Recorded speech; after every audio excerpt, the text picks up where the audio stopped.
As a company, we have an absolute commitment to the principle of action on climate change.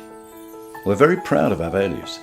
But as one of the major contributors to CO2 emissions, and as we begin to contend with the real-world effects of climate change, we have to prepare ourselves for the next step in addressing our corporate responsibilities in this area.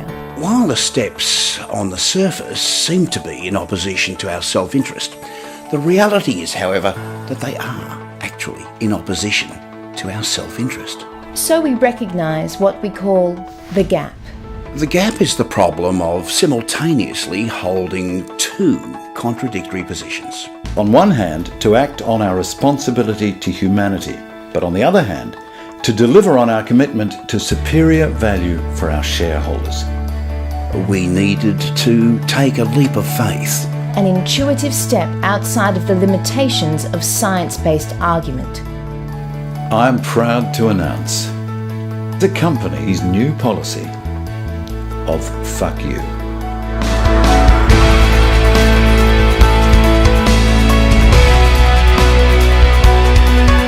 Fuck you is more than a policy. It's a philosophy where we're able to straddle the dichotomy between what we know is true and how we can benefit by ignoring that truth.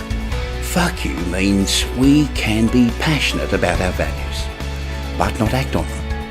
Fuck you takes what would be our present-day financial burden away from us and transforms it into a chronic economic, social, cultural and political crisis for future generations. The genius of this, however, is that we transferred it away from us. It ensures solid returns to our shareholders by killing their grandchildren.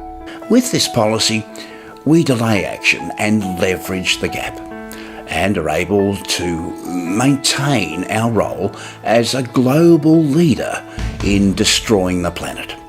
Ultimately, this is a reflection of the values of our shareholders. Everyday Australians have chosen to invest $20 billion into the company, but we prefer to think of it as 20 billion fuck yous to the Australians of tomorrow.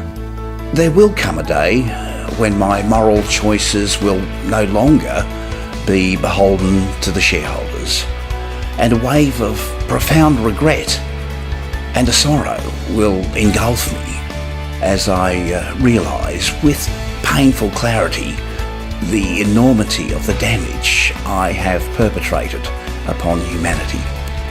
And even if I plead with whoever has succeeded my role in the company to stop putting CO2 in the air for the sake of my daughter's grandchildren, he or she can turn to me and simply respond with, fuck you.